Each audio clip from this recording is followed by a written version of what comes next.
The fluorescent lights of St. Michael's Hospital buzzed with that particular hum that seemed to seep into everything. The walls, the floor tiles, the very souls of everyone who walked through its automatic doors. It was a Tuesday afternoon in late October, and the emergency room waiting area was packed with the usual chaos of human suffering and impatience. Margaret Sullivan adjusted her nurse's badge for the 100th time that day, her fingers trembling slightly from the combination of too much coffee and not enough sleep.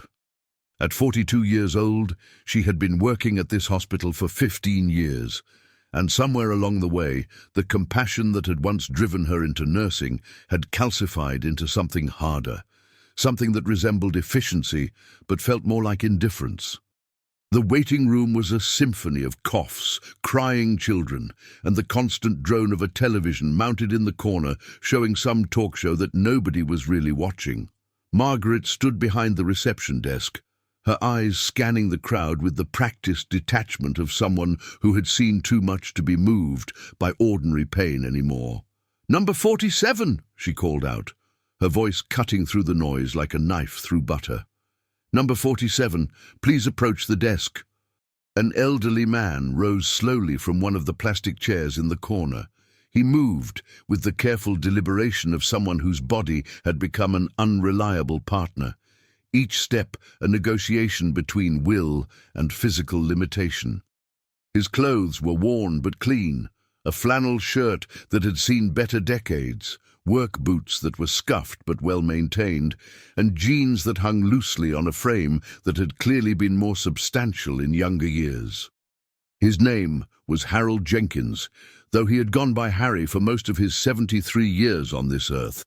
His face was a roadmap of a life lived hard, deep lines carved by sun, wind, and worry, skin weathered to the texture of old leather, and eyes that still held a spark of something that looked like kindness, despite everything those eyes had witnessed.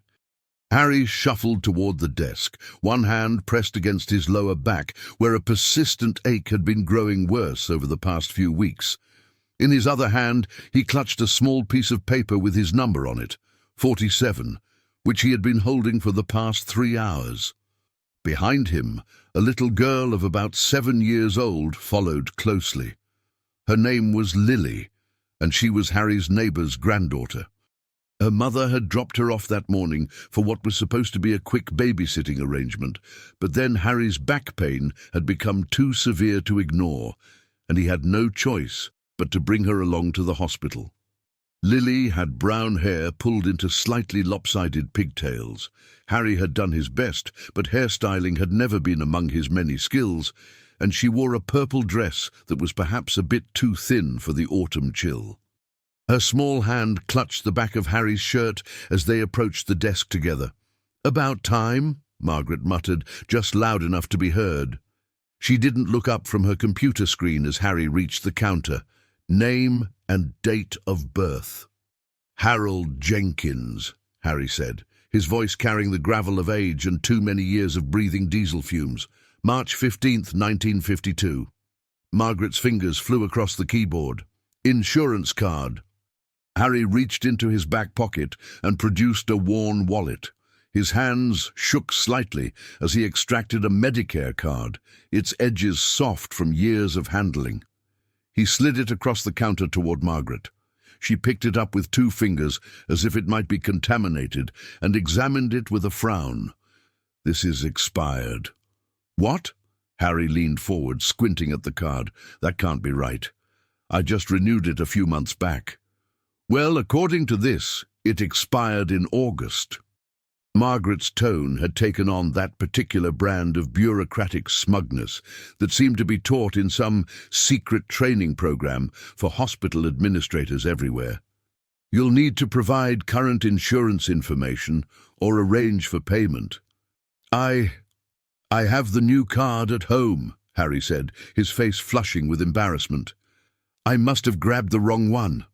I wasn't thinking straight this morning, the pain was pretty bad, and I had to bring the little one here with me, and—" "Sir, I can't process you without valid insurance." Margaret finally looked up, and her eyes travelled over Harry with barely concealed disdain.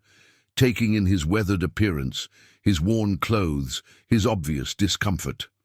"Perhaps you should go home and come back when you have your paperwork in order."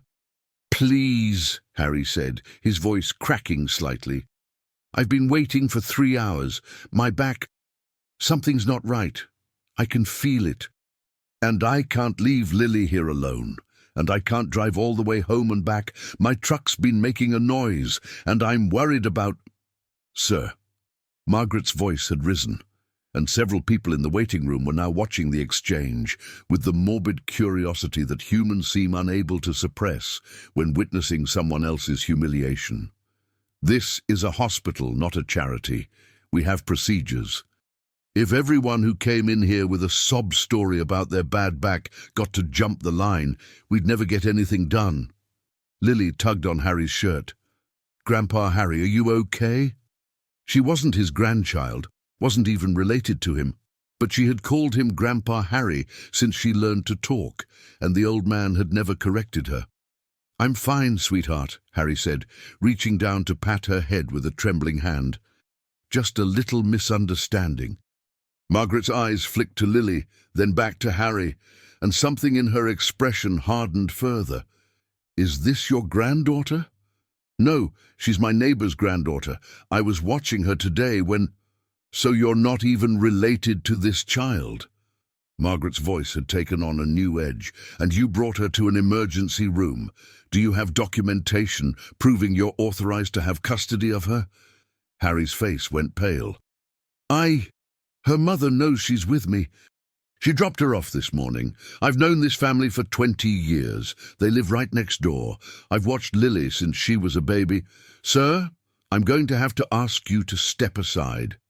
Margaret was standing now, her full height giving her an advantage over the hunched old man. "We have other patients waiting, patients with proper documentation, and frankly, I'm concerned about this child's welfare. An elderly man with no apparent income, no valid insurance, bringing an unrelated child to a hospital, that raises some red flags." The waiting room had gone quiet. Every eye was on them now. The harried young mother with a feverish toddler, the businessman clutching his chest and wondering if this was the big one, the teenager with a broken arm from a skateboard accident, all of them watching as Margaret Sullivan exercised the small amount of power that her position afforded her. "Ma'am, please," Harry said, and there was something in his voice now that hadn't been there before, not anger, but a deep, profound weariness. "I've been driving trucks for 52 years. I've never asked anyone for anything. I've paid my taxes. I've done my job. I've tried to be a good man. I just need someone to look at my back. Something's not right. I can feel it. What you feel is not my concern." Margaret's words were clipped, precise, delivered with the efficiency of someone who had long ago stopped seeing patients as people. "What I need is documentation, insurance, proof that you're not wasting our time and resources. Now please step aside, or I'll have to call security." Lily's lower lip began to tremble. "Why is she being mean to you, Grandpa Harry?"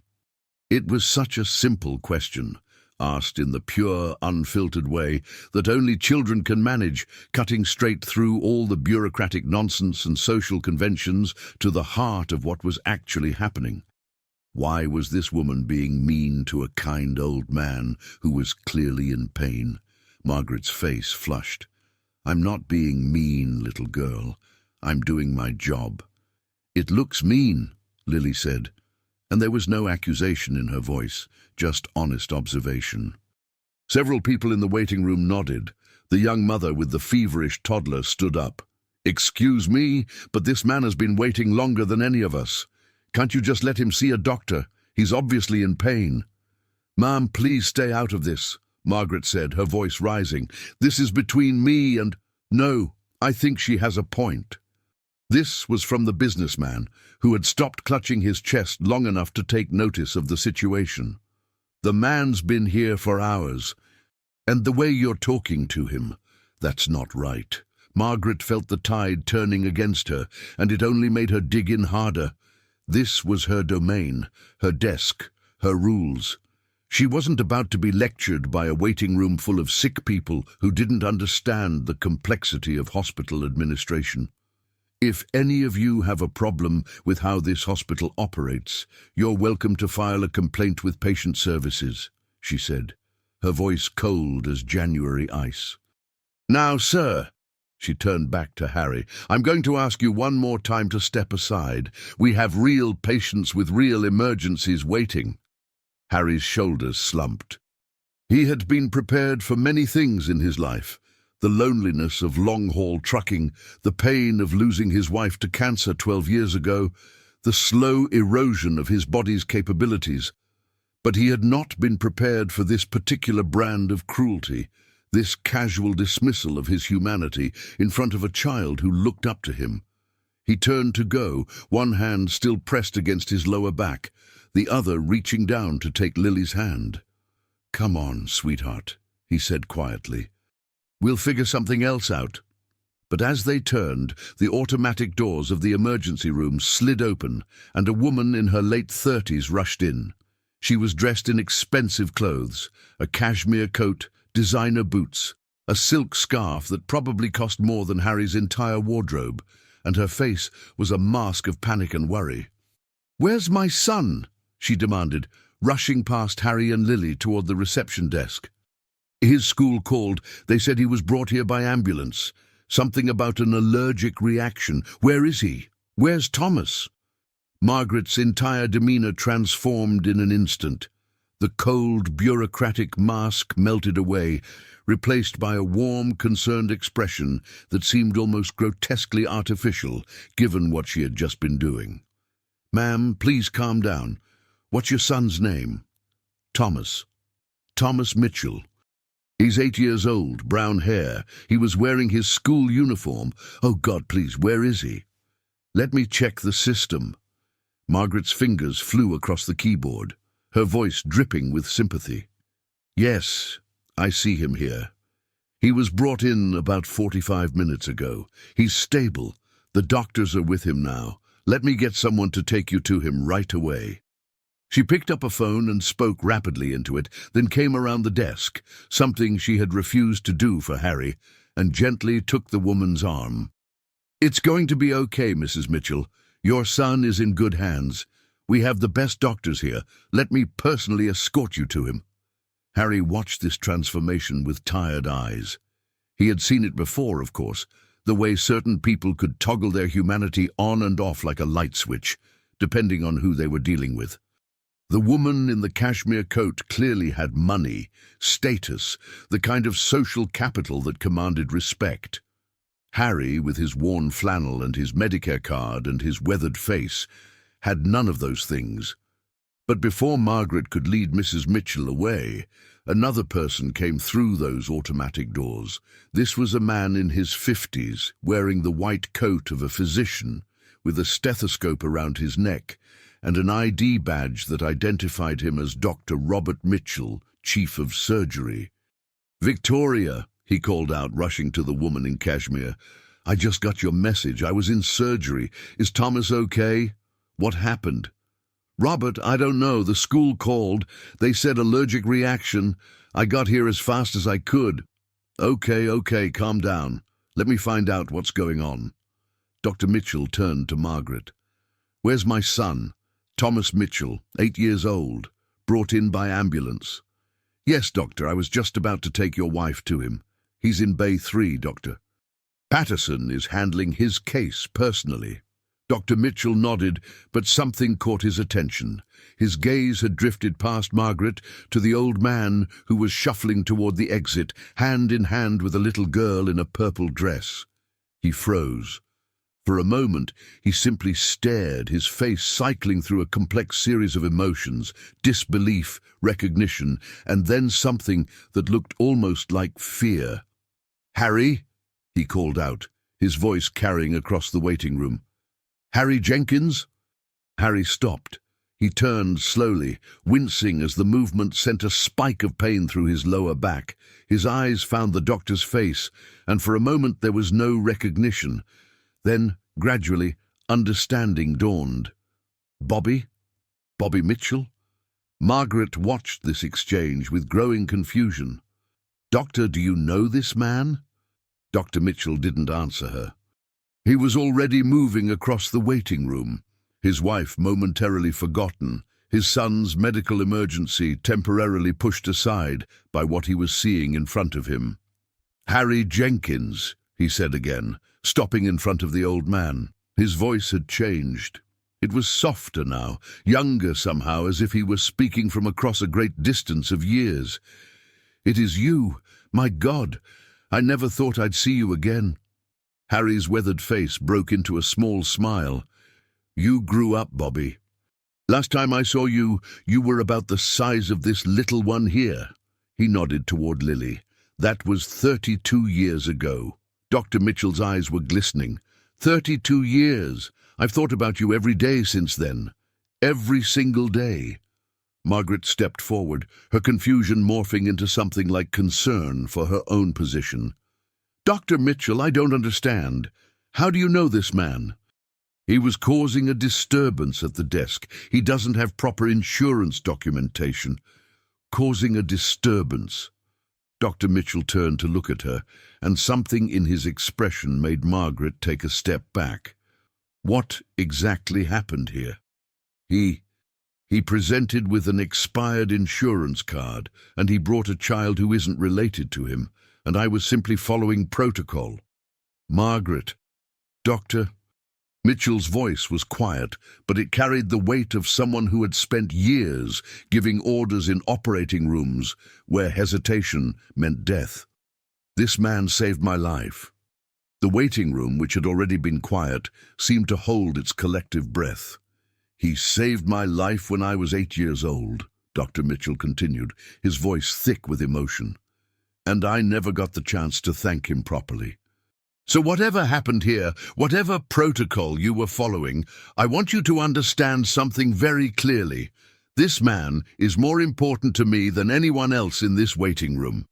He is more important to me than most people in this entire hospital." Margaret's face had gone white. I didn't know. How could I have known?" "You couldn't have." Dr. Mitchell's voice softened slightly. "But that's exactly the point, isn't it?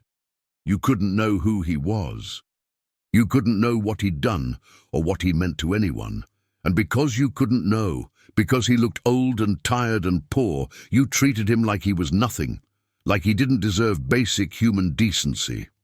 He turned back to Harry, and the hardness in his face melted away. "Harry, what's wrong? Why are you here?" "It's nothing, Bobby. Just my back acting up. I didn't mean to cause any trouble." "Let me take a look at you." Dr. Mitchell gently took Harry's arm. "Come with me. Right now, we'll get you into an exam room and figure out what's going on." "But your son," Harry protested. "Margaret said he was brought in by ambulance. You should be with him." Dr. Mitchell hesitated, the conflict playing out across his face. Concern for his child warring with a debt that had waited 3 decades to be repaid. "I'll check on Thomas first," he decided. "Make sure he's stable. But then I'm coming back for you, Harry. Don't you dare leave this hospital. Promise me." Harry nodded slowly. "I promise." Dr. Mitchell squeezed his arm, then turned to his wife. "Victoria, come with me. Margaret, I want this man taken to an exam room immediately. Whatever he needs, he gets.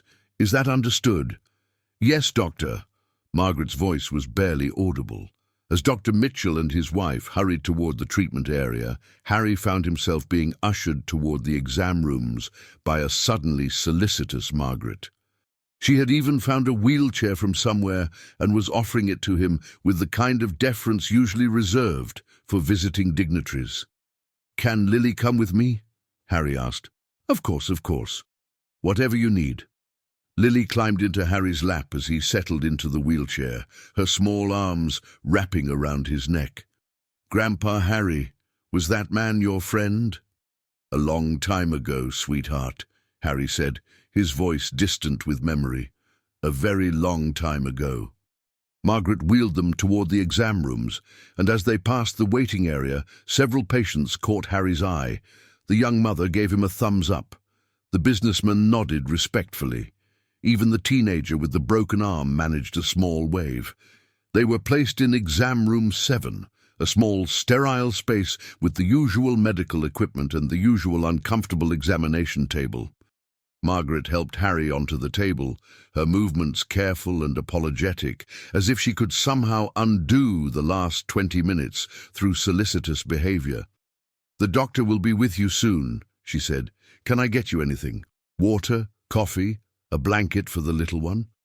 "Water would be nice," Harry said, "and maybe some juice for Lily if you have it." "Of course, right away." Margaret practically fled the room. When she was gone, Lily looked up at Harry with curious eyes. "Why is she being nice now?" Harry chuckled, though it turned into a wince as his back protested. "Because she found out I wasn't nobody, sweetheart. People treat you different when they think you're somebody." "That's dumb," Lily said with the unassailable logic of a 7-year-old. "You were always somebody." Harry felt his eyes sting. He pulled Lily closer and pressed a kiss to the top of her head. "You're a good kid, Lily. Don't ever let anyone make you think otherwise." They sat in silence for a while, the beeping of distant machines and the muffled sounds of the emergency room creating a strange sort of lullaby. Lily had begun to doze against Harry's chest when the door opened and Dr. Mitchell stepped in. He looked tired, but relieved. "Thomas is going to be fine." It was a reaction to peanuts. Someone brought a snack to school and he accidentally ate some. We caught it in time. He's already asking when he can go home. "I'm glad," Harry said. "He's a good-looking kid. Saw his picture in the paper a few years back, some kind of spelling bee or something. That was 4 years ago. You saw that?" "I keep track when I can." Harry shrugged, then winced again. "You've done well for yourself, Bobby. Chief of surgery. Your parents would be proud." Something flickered in Dr. Mitchell's eyes at the mention of his parents. "They never forgot what you did for us, Harry. Neither did I. I just did what anyone would have done." "No, Doctor." Mitchell pulled up a stool and sat down, bringing himself to eye level with Harry. "No, you didn't. I've spent my whole life in medicine, Harry. I've seen how people act in emergencies. Most people freeze. Most people run. You didn't. You stayed. You risked everything." The years fell away and suddenly they were both back there, back to a summer night in 1993, on a lonely stretch of Interstate 80 in Nebraska, when a young trucker named Harry Jenkins had come upon the worst accident of his life. Harry had been driving for 2 days straight, something that was technically illegal, but that every trucker did from time to time when the schedules demanded it. He had been hauling a load of refrigerated goods from Sacramento to Chicago, and he was running behind schedule due to a delay at a way station in Wyoming. It was around 2 in the morning, that dead hour when the highway belonged to truckers and insomniacs and people running from their problems. The moon was full, casting silver light across the Nebraska plains, and Harry had his radio tuned to some country station out of Omaha that kept fading in and out of static. He almost didn't see it. The wreck was in a ditch just off the highway, hidden from casual view by a slight rise in the terrain. It was only the glint of moonlight on twisted metal that caught Harry's attention, a reflection where there shouldn't have been one. He pulled his rig over to the shoulder and climbed down from the cab, flashlight in hand. What he found made his stomach clench with horror. A family sedan, a blue Ford Taurus, he would later remember, had gone off the road at high speed. It had flipped at least twice, judging by the damage, and had come to rest upside down in the ditch. The front of the car was crumpled against a concrete drainage culvert, and steam was still rising from the ruined engine. Harry scrambled down into the ditch, his flashlight beam dancing across the scene of devastation. Through the shattered rear window, he could see them. A woman in the passenger seat, hanging upside down by her seatbelt, clearly unconscious or worse. A man behind the wheel, in the same position, blood dripping from his face to pool on the interior roof of the car. And in the back seat, a small figure, still strapped into a car seat. Very still. The smell hit him then. Gasoline. Strong and getting stronger. Somewhere in that twisted wreckage a fuel line had ruptured, and the tank was slowly emptying itself into the ditch. Harry had served in Vietnam. He had seen men die in ways that would haunt him until his own dying day. But nothing had prepared him for the sound that small figure in the back seat made when he shined his flashlight through the window. A whimper. Soft, terrified, but alive. The child was alive. Harry didn't hesitate. He didn't calculate the risks or consider the consequences. He simply acted because in that moment there was no other choice that his conscience would allow. The doors were jammed. The frame had been twisted by the impacts. So Harry went through the shattered rear window, heedless of the glass that tore at his arms and shoulders. The smell of gasoline was overwhelming now, thick and cloying, and somewhere in the darkness he could hear the steady drip, drip, drip of fuel meeting something hot. The boy, he couldn't have been more than 8, was suspended upside down in his car seat, eyes wide with terror, too scared to even cry properly. His face was streaked with blood from a cut on his forehead, but his eyes were tracking, alert, alive. "Hey there, buddy," Harry said, keeping his voice calm despite the panic surging through his veins. "My name's Harry. I'm going to get you out of here, okay? Just hold still." The car seat's release mechanism was jammed. Harry pulled out his pocket knife, a gift from his father, which he had carried every day since the old man's passing, and began sawing at the straps. The nylon was tough, resistant, but Harry's hands were strong from years of wrestling with cargo straps and tie-downs. One strap parted, then another. The boy began to slip, and Harry caught him with one arm, pulling him close against his chest. "Got you," he said. "I've got you. Now let's get out of here." He was halfway out of the shattered window. The boy clutched against his chest when the first flame appeared. It was small at first, just a flicker of orange in the darkness, but it spread with terrifying speed, racing along the trail of gasoline that had been slowly leaking from the ruptured tank. Harry ran. He had never moved so fast in his life, not even in the jungles of Vietnam, when Charlie was on his tail, and every second meant the difference between living and dying. He ran with the boy in his arms, scrambling up out of the ditch, putting as much distance between them and the car as possible. The explosion came when they were perhaps 30 feet away. It lifted them both off their feet and threw them forward, a wave of heat and force that felt like the hand of an angry god. Harry twisted in mid-air, putting his body between the boy and the blast, and they landed hard in the scrub grass at the side of the highway. For a moment, Harry couldn't hear anything. His ears were ringing, and the world had gone strangely silent. Then, slowly, sound returned. The roar of the burning car, the distant wail of sirens that someone must have called in, and underneath it all, the thin, high sound of a child crying. The boy was alive, crying, terrified but alive. Harry held him close, whispering meaningless words of comfort as the flames consumed the car and the bodies of the boy's parents. There was nothing he could do for them. He had known that from the moment he saw them hanging there, but the boy was alive. And in that moment, that was enough. The police arrived first, then the fire department, then the ambulances that were too late to do anything but confirm what Harry already knew. He stayed with the boy through all of it, refusing to let go of the small hand that had latched onto his with desperate strength. The boy's name was Robert Mitchell, the officers eventually determined. His parents had been driving through the night, trying to make good time on their way to visit family in Chicago. The father had fallen asleep at the wheel, just for a moment, just a split second of inattention, and that had been enough. Harry rode in the ambulance with the boy. He stayed at the hospital until the boy's grandparents arrived, flying in from Chicago on the first available flight.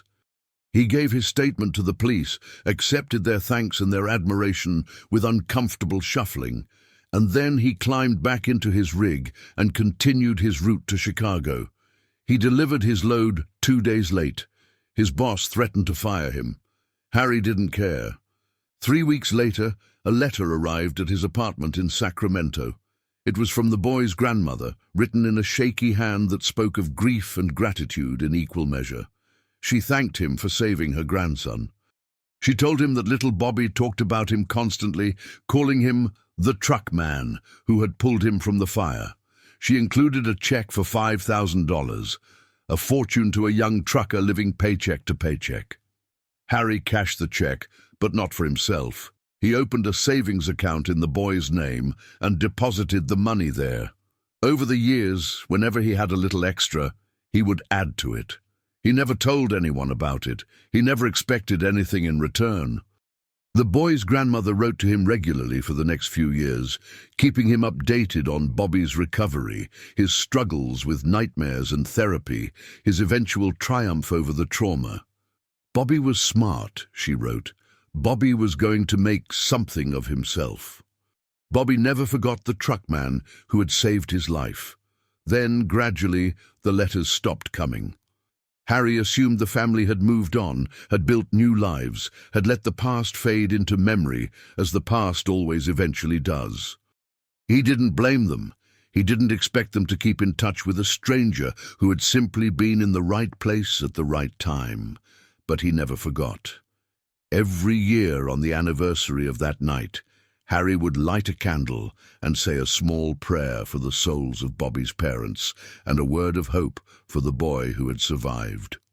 Now, 32 years later, that boy sat before him in an exam room, wearing a white coat and carrying the weight of all those years in his eyes. "I tried to find you," Dr. Mitchell said, his voice thick.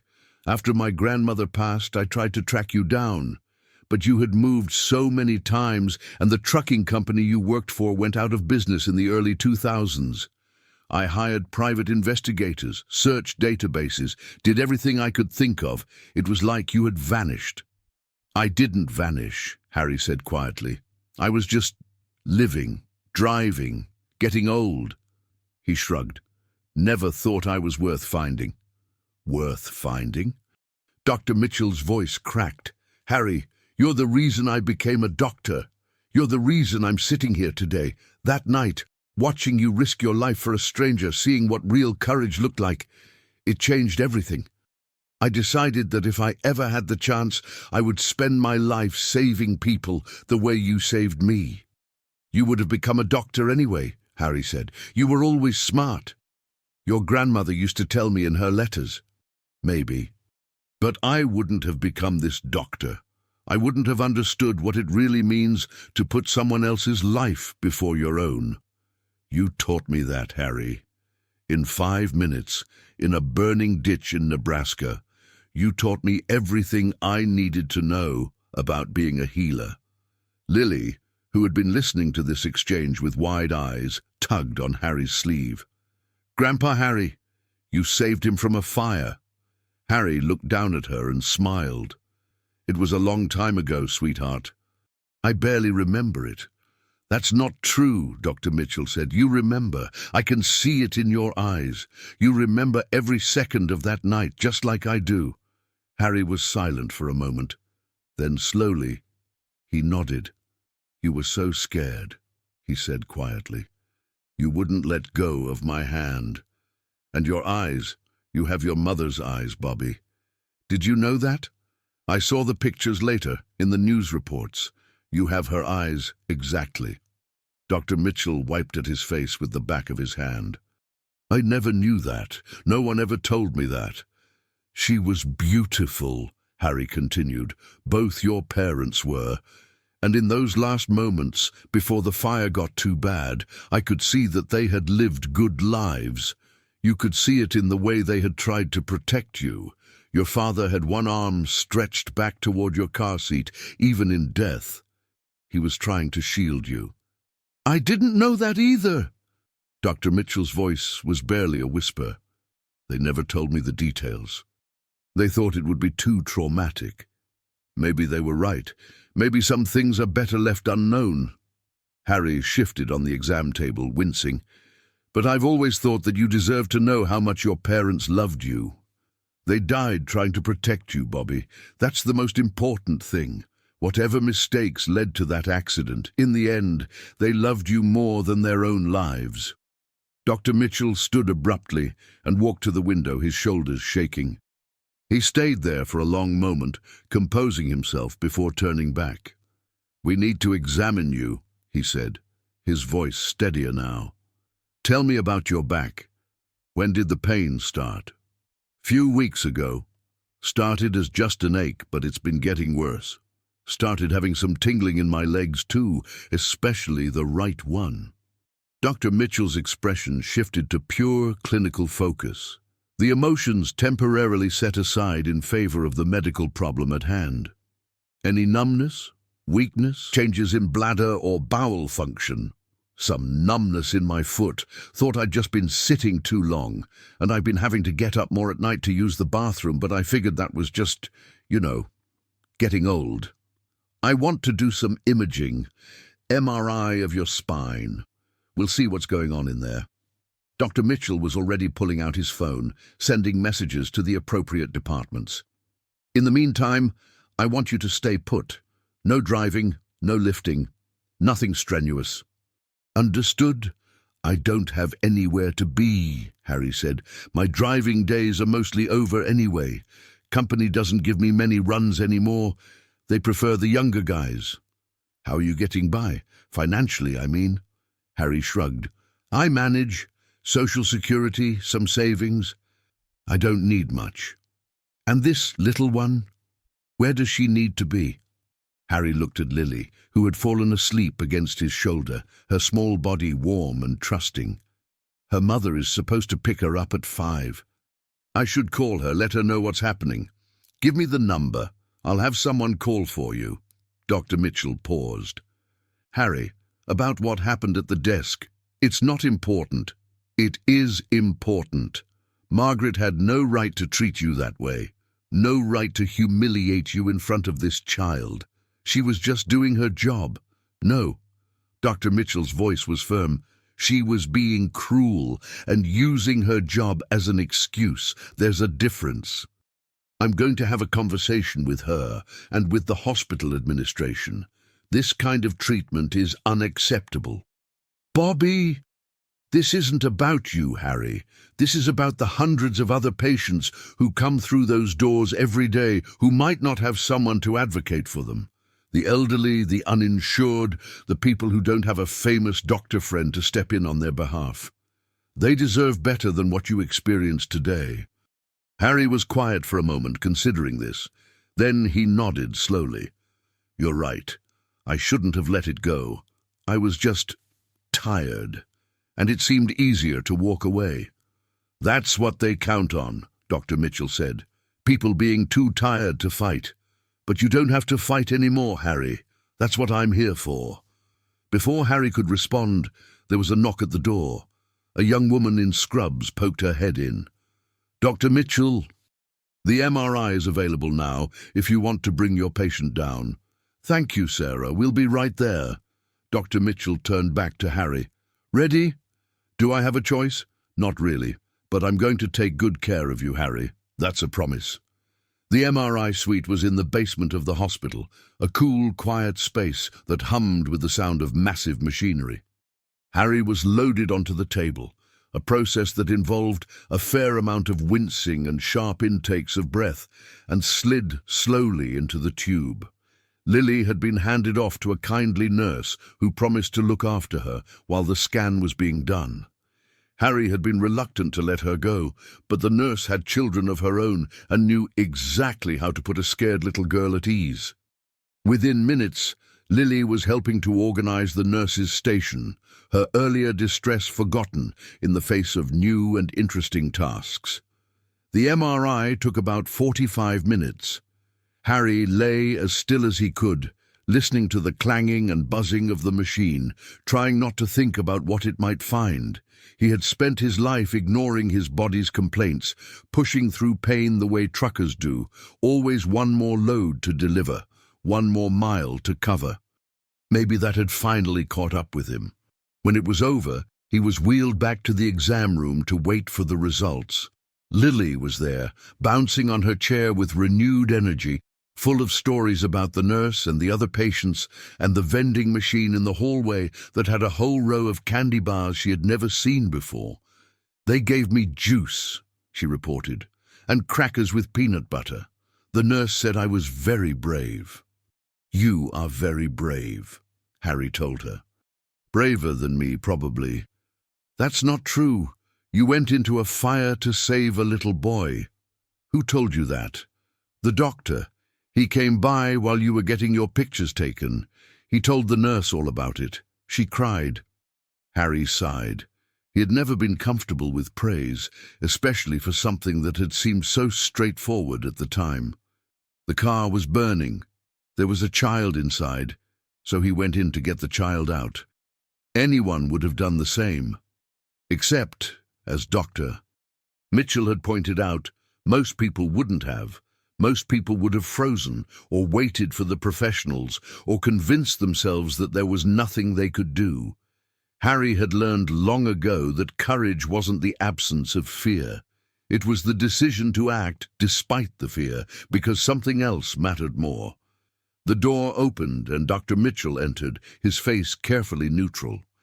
Behind him was another doctor, an older woman with silver hair and sharp eyes that spoke of decades of medical experience. "Harry, this is Dr. Sarah Chen. She's our chief of neurology. I asked her to take a look at your scans." "That doesn't sound good," Harry said. Dr. Chen pulled up a stool and sat down, her movements economical and precise. "Mr. Jenkins, I'm not going to sugarcoat this. Your MRI shows a significant issue with your lumbar spine. You have severe spinal stenosis, that's a narrowing of the spinal canal, along with a herniated disc at L4, L5 that's putting pressure on your nerve roots." "What does that mean?" "It means you need surgery.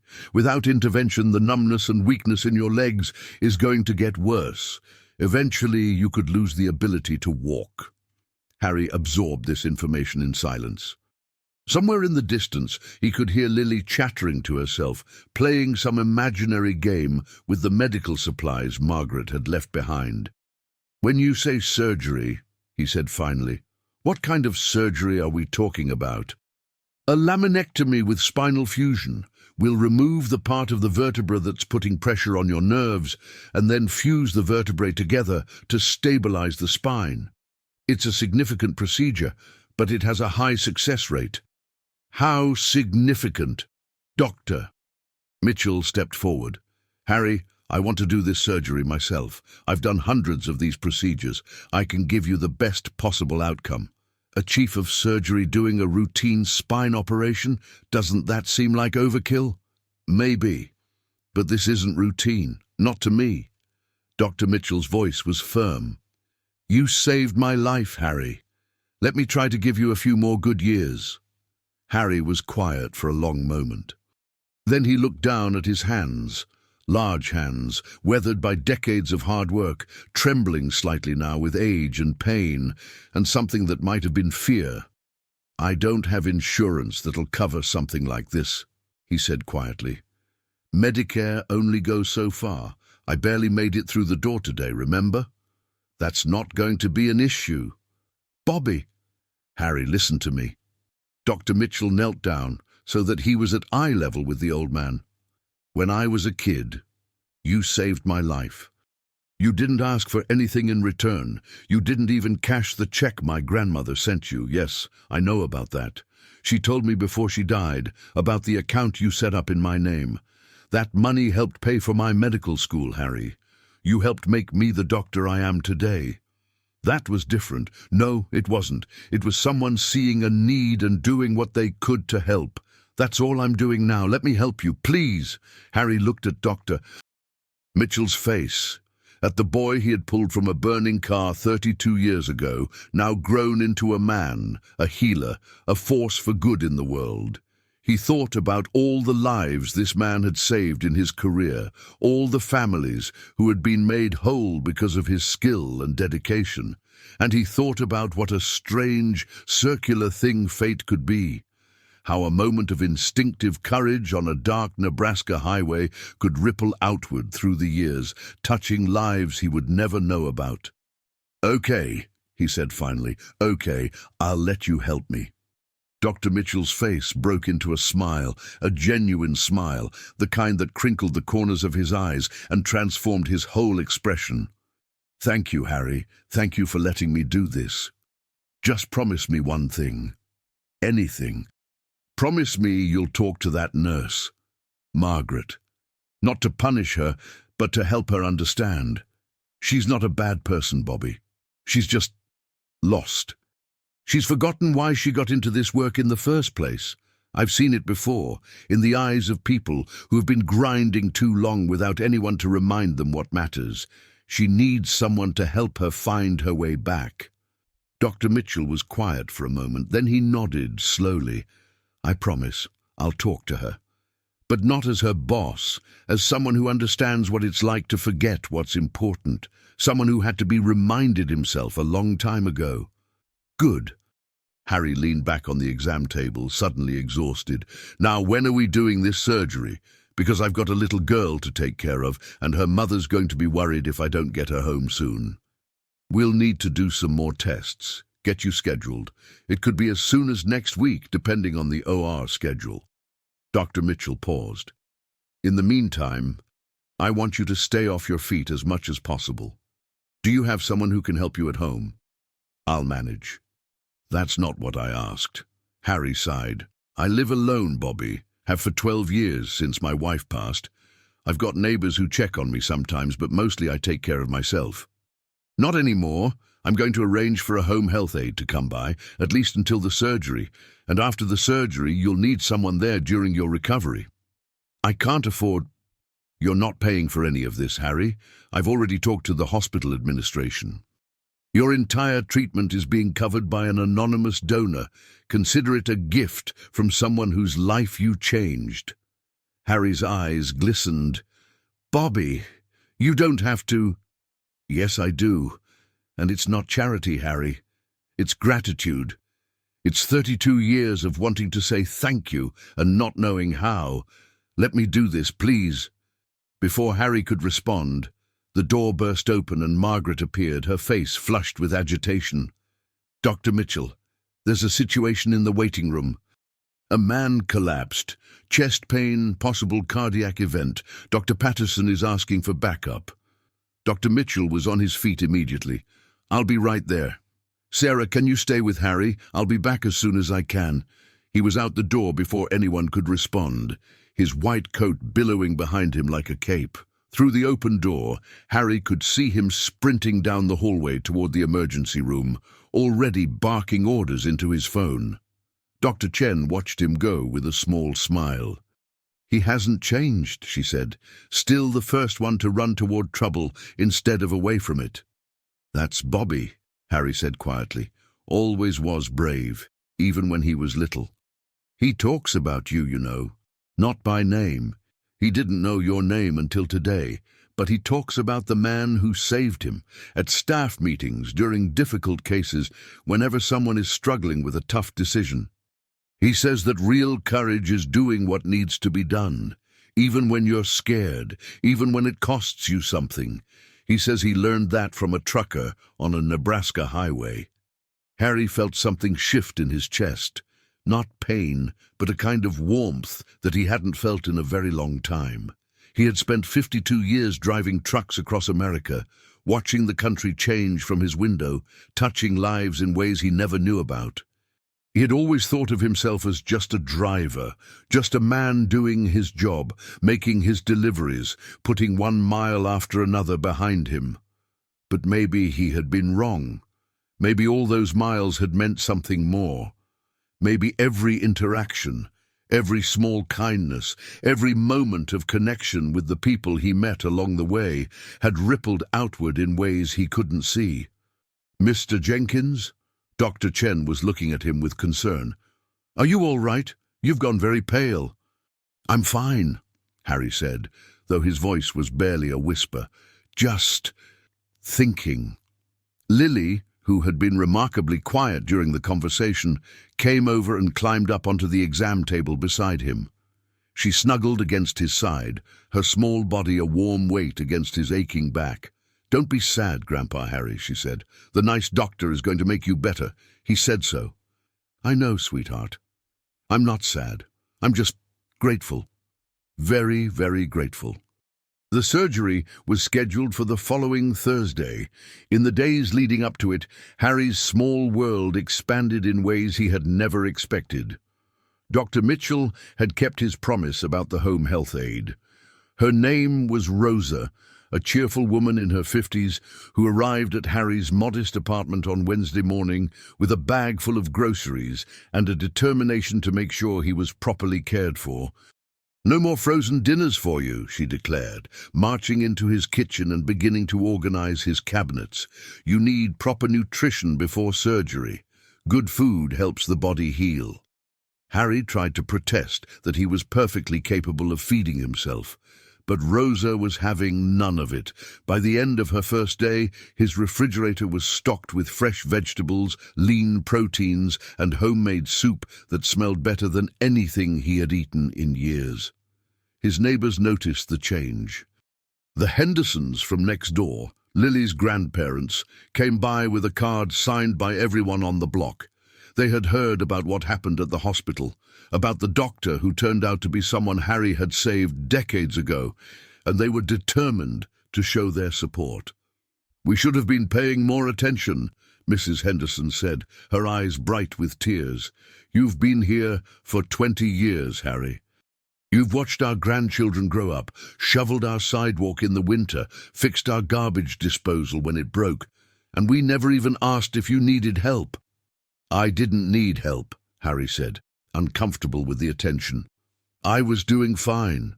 "You were doing fine because you're too stubborn to ask for anything, but that's going to change, do you hear me? From now on, you're family, and family takes care of each other." It was strange, Harry thought, how a single day could change everything. He had lived in this neighborhood for 2 decades, friendly with his neighbors, but never truly close to any of them. He had always kept a certain distance, a protective barrier built from years of solitary driving and the quiet grief of losing his wife. But now, suddenly, that barrier was crumbling, and in its place was something that felt almost like belonging. The night before the surgery, Dr. Mitchell came to visit. He brought his son, Thomas, now fully recovered from his allergic reaction, and his wife Victoria, who still wore her expensive clothes, but whose eyes had softened considerably since that first frantic encounter in the emergency room. "I wanted to thank you," Victoria said, taking Harry's weathered hand in both of hers, "for what you did for Robert, for my husband. I never knew the full story until this week, and now that I do, I don't have words. You gave us everything. Our whole life together, our children, our home, all of it, exists because of what you did that night. Anyone would have—" "No." She cut him off firmly. "Not anyone. You. That's what makes you special, Mr. Jenkins. Not that you had the courage to act, but that you're so humble about it, that you did the most extraordinary thing possible and then just went on with your life, never expecting anything in return." Thomas, who had been hiding behind his father's leg, suddenly darted forward and threw his arms around Harry's neck. "Thank you for saving my daddy," he said, his voice muffled against Harry's shoulder. "I love my daddy a lot." Harry felt his eyes sting. He patted the boy's back gently, this child who existed only because of a split-second decision made in a burning ditch 32 years ago. It was too much to comprehend, really. The magnitude of it, the sheer, overwhelming weight of it. "You take good care of him, okay?" Harry said, his voice rough. "Your daddy's a good man, one of the best I've ever known." "Okay," Thomas said solemnly. "I will." After the family left, Harry sat alone in his apartment, looking out the window at the street he had lived on for so long, without really seeing it. The sun was setting, painting the sky in shades of orange and pink that reminded him of all the sunsets he had watched from his truck over the years, the open road stretching out before him, the endless horizon promising new adventures, new faces, new lives to touch in passing. He thought about his wife, Mary, who had been gone for 12 years now. She had always told him that he was too modest, that he undervalued himself, that he had no idea how much he meant to the people around him. He had never really believed her. He had always thought she was just being kind, saying the things that wives say to their husbands. But maybe she had been right. Maybe she had seen something in him that he couldn't see in himself. "I wish you were here, Mary," he said quietly to the empty room. "I wish you could see all of this." There was no answer, of course, just the quiet ticking of the clock on the wall and the distant sounds of the neighborhood settling into evening. But somehow Harry felt less alone than he had in years. The morning of the surgery dawned clear and bright, with the kind of October sunshine that feels like a gift after the greyness of autumn storms.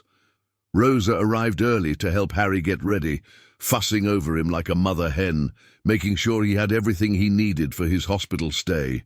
Lily came over too, brought by her grandmother, who wanted to wish Harry well before he went in. The little girl was carrying a handmade card, decorated with glitter and stickers, and a surprisingly accurate drawing of a big red truck. "I made this for you," she said, presenting it with great ceremony. "It's so you remember that you're brave even when you're scared." Harry took the card and read the message inside, written in Lily's careful, childish handwriting. "Dear Grandpa Harry, thank you for being my friend. I love you a lot. Get better soon so we can watch cartoons together. Love, Lily." "It's perfect," he said, his voice thick. "I'll keep it with me the whole time. Promise." "I promise." The drive to the hospital was quiet. Rosa insisted on coming along to make sure Harry got checked in properly, and Mrs. Henderson had come too, refusing to take no for an answer. Harry sat in the back seat of Mrs.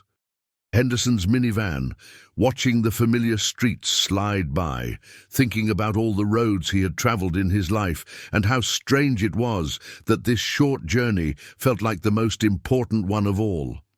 At the hospital, there was a small crowd waiting for him. Dr. Mitchell was there, of course, already in his surgical scrubs, his face a mask of professional calm that couldn't quite hide the emotion in his eyes. Doctor Chen had come too, along with several nurses who had heard the story and wanted to show their support. Even the businessman from the waiting room, the one who had spoken up in Harry's defense, was there, having seen the surgery announced on the hospital's internal newsletter. "What's all this?" Harry asked, overwhelmed by the attention. "This," Dr. Mitchell said, stepping forward, "is what happens when you spend 52 years touching people's lives, Harry. It catches up to you eventually." "I didn't." "No, you didn't do it for recognition. That's exactly the point, but that doesn't mean you don't deserve it." Margaret Sullivan was there too, standing at the back of the group, her face a complicated mix of shame and something else, something that looked almost like hope. She had clearly been crying, and she held a small bouquet of flowers in her hands. "Mr. Jenkins," she said, stepping forward hesitantly, I needed to apologize for how I treated you. There's no excuse for it. I was wrong and I'm sorry." Harry looked at her, really looked at her, past the defensive posture and the uncomfortable expression, and saw what he had suspected was there all along. A woman who had lost her way, a woman who had been ground down by the demands of her job until she had forgotten why she started doing it in the first place. A woman who was, in her own way, just as lost as he had been feeling before all of this happened. "I forgive you," he said simply. "And I hope you'll forgive yourself. We all make mistakes, Margaret. What matters is what we do after." She nodded, tears streaming down her face. "Dr. Mitchell has been talking to me about why I got into nursing, about what happened to make me lose sight of that. I'm going to take some time off, get some help, try to find my way back to the person I used to be." "That's good," That's real good. Harry reached out and patted her hand. You're going to be okay, Margaret. I believe that. The pre-op preparations were efficient and thorough. Harry was changed into a hospital gown, hooked up to monitors, given an IV that would deliver the anesthesia that would carry him into unconsciousness. Through it all, Dr. Mitchell stayed by his side, explaining each step of the process, answering questions, providing comfort. "Are you scared?" he asked at one point, when they were alone for a moment. Harry considered the question. "A little," he admitted. "But not as much as I probably should be. I've had a good life, Bobby, better than I deserved, probably. If this is it for me, if something goes wrong in there, well, I'm okay with that. I've made my peace." "Nothing's going to go wrong," Dr. Mitchell said firmly. "I'm not going to let that happen. You saved my life 32 years ago, Harry. Today, I'm going to save yours. That's the deal. That's a lot of pressure to put on yourself. Maybe, but I've handled pressure before." "Doctor." Mitchell smiled. "You taught me that, remember? Courage isn't the absence of fear. It's acting despite the fear, because something else matters more." "I said that? Not in so many words, but you showed me. That's worth more than any words could ever be." The anesthesiologist arrived, a kind-faced man who explained in soothing tones what was about to happen. Harry felt the cold flush of medication entering his IV, felt his thoughts beginning to slow and soften, felt the world starting to blur at the edges. The last thing he saw before the darkness took him was Dr. Mitchell's face. The face of a man he had saved, the face of a boy he had pulled from a burning car, the face of the future he had made possible with a single act of courage on a lonely Nebraska highway. "I'll see you on the other side," Dr. Mitchell said. And then there was nothing. The surgery lasted 4 hours. 4 hours during which Dr. Mitchell performed with the precision and focus that had made him one of the most respected surgeons on the East Coast. 4 hours during which he carefully removed the damaged tissue from Harry's spine, creating space for the compressed nerves to recover. 4 hours during which he placed the titanium hardware that would fuse Harry's vertebrae together, giving him back the stability his spine had lost. In the waiting room, the crowd that had gathered for Harry's arrival had been joined by others. Lily was there with her grandmother, clutching the glitter-covered card she had made, refusing to let anyone else hold it. Rosa sat nearby, having brought enough food to feed everyone, insisting that people eat even when they were too worried to think about food. The Hendersons from next door had been joined by other neighbors, people who had known Harry for years but had never realized how much he meant to them until now. And there were others too. Strangers, mostly, who had heard the story through the hospital grapevine or the local news. A young man who worked at the truck stop, where Harry had been filling up for the past decade, who had always appreciated the old trucker's kindness. A woman who remembered Harry from a rest area 20 years ago, where he had helped her change a flat tire in the pouring rain. A retired police officer who had responded to the Nebraska accident back in 1993 and had never forgotten the image of a young trucker running from a burning car with a child in his arms. Stories began to circulate, passed from person to person, about Harry's quiet acts of kindness over the years. The time he had stopped to help a stranded family and ended up giving them $300 for a hotel room. The Christmas he had delivered toys to a shelter for homeless families, asking only that they not tell anyone who the gifts were from.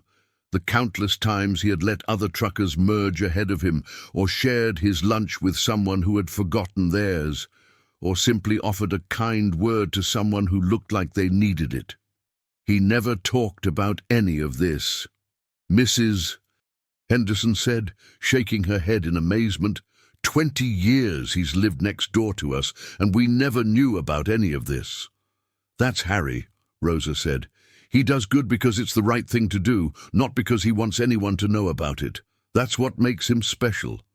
When Dr. Mitchell finally emerged from the operating room, still in his surgical scrubs, His face showed the strain of the procedure, but his eyes were bright with relief. "The surgery was a success," he announced to the waiting room. "Harry came through with flying colors. He's in recovery now, and we expect him to make a full recovery. It'll take time, several months of physical therapy and careful activity, but I have every confidence that he's going to be back on his feet and better than ever." A cheer went up from the crowd. Lily jumped up and down, waving her card in the air. Rosa burst into tears of joy. The strangers who had gathered hugged each other like old friends, united by their connection to a man who had touched all of their lives in different ways. Dr. Mitchell made his way through the crowd, accepting handshakes and words of congratulations, but his eyes were searching for someone specific. He found her sitting in the corner, a little apart from the others. Margaret Sullivan looked up as he approached. Her eyes were red from crying, and she clutched a tissue in one hand. "He's really going to be okay?" she asked, her voice barely above a whisper. "He's going to be fine?" Dr. Mitchell sat down beside her. "Margaret, I wanted to thank you." "Thank me? For what? I was horrible to him. I treated him like he was nothing." "Yes, you did. But then you came today. You apologized. You showed up, even though it was hard, even though you were ashamed. That takes courage. That takes the kind of person who still has goodness in them, even when they've lost their way." Margaret shook her head. "I don't deserve your kindness, Dr. Mitchell. I don't deserve any of this." "Maybe not, but that's the thing about kindness. It's not about deserving. It's about recognizing that we're all struggling, all doing our best with what we have." Harry understood that. He forgave you, Margaret. The least you can do is try to forgive yourself. They sat in silence for a moment, watching the celebration continue around them. Then Margaret took a deep breath and squared her shoulders. "I've decided to take a leave of absence," she said. "Get some therapy. Figure out how I got so lost. And when I come back, if I come back, I want to be the nurse I set out to be when I started. The one who actually cares about the patients, not just the paperwork." I think Harry would approve of that. I hope so. I really hope so. Recovery, Harry discovered, was a lot harder than surgery. The surgery was over in a few hours, and he didn't have to do anything except lie there and let Dr. Mitchell work his magic. But recovery demanded effort, required him to push through pain that sometimes seemed unbearable, forced him to be patient when all he wanted to do was get back to his normal life. Physical therapy started 3 days after the surgery, gentle at first, just small movements designed to keep his muscles from atrophying, but gradually increasing in intensity as the weeks went by. His therapist, a young woman named Jade, who had the enthusiasm of a cheerleader and the persistence of a drill sergeant, pushed him relentlessly. "Come on, Harry, one more rep. I know you can do it. You didn't crawl into a burning car to give up now, did you? You heard about that, huh? Everyone's heard about it. You're famous around here, old man. The trucker who saved the surgeon. It's like something out of a movie." "I don't feel famous. I feel old and broken." "You're old, that's true, but you're not broken. You're healing. There's a difference." And slowly Harry began to believe her. Each day brought small improvements, a little more range of motion, a little less pain, a little more strength. The numbness in his foot began to recede. The weakness in his legs started to improve. He went from walker to cane, to walking unassisted, each transition a victory that his support network celebrated with the enthusiasm of sports fans after a championship win. His apartment, once a quiet sanctuary of solitude, had become Grand Central Station. There was always someone stopping by. Rosa with food, the Hendersons with updates about the neighborhood, Lily with drawings and stories about her school day. Dr. Mitchell came by once a week, checking on Harry's progress, adjusting medications, simply sitting and talking when there was nothing medical to discuss. One evening, about 6 weeks after the surgery, Dr. Mitchell arrived with a bottle of non-alcoholic sparkling cider and 2 glasses. "What's the occasion?" Harry asked, watching the younger man pour with ceremonial solemnity. Today marks 32 years since the accident. 32 years since you saved my life. Doctor, Mitchell handed Harry a glass. I thought we should commemorate it. Harry accepted the glass, turning it in his hands, watching the bubbles rise and pop. 32 years. Hard to believe it's been that long. Time flies. Dr. Mitchell sat down across from him. I've been thinking a lot about that night lately, about what my life would have been like if you hadn't stopped, if you had just driven past like everyone else. Don't think about that. It doesn't help. I know. But I can't help it. I think about all the patients I've treated over the years, all the lives I've saved, and I think about how none of that would have happened if you hadn't made the choice you made that night. You would have become a doctor anyway. Maybe. Or maybe I would have been raised by my grandparents, angry and traumatized, unable to move past what happened. Maybe I would have gone down a completely different path. We'll never know, and that's the point. Your choice that night created a future, not just for me, but for everyone my life has touched since then. That's an incredible thing, Harry, an incredible responsibility. I didn't think of it as a responsibility. I just did what seemed right. I know. That's what makes it so remarkable. Dr. Mitchell raised his glass. To you, Harry Jenkins, for doing what seemed right and changing the world because of it. They clinked glasses and drank. The cider was sweet and fizzy, nothing like the whiskey Harry used to drink in his younger days, but somehow it tasted better. It tasted like gratitude, like connection, like everything that had come from a single moment of courage on a Nebraska highway. Can I ask you something? Harry said, setting down his glass. Anything. The night of the accident. Do you remember any of it? The car, the fire, being pulled out? Dr. Mitchell was quiet for a long moment. I remember some of it, he said finally. Mostly flashes, images that don't quite connect. I remember being upside down, not understanding what was happening. I remember the smell of gasoline and thinking something bad was about to happen. And I remember your face appearing in the window telling me everything was going to be okay. I remember believing you. I don't know why, but I believed you completely. And then I remember you running with me in your arms, and a big noise. And then, nothing until I woke up in the hospital. I've always wondered what it was like from your side.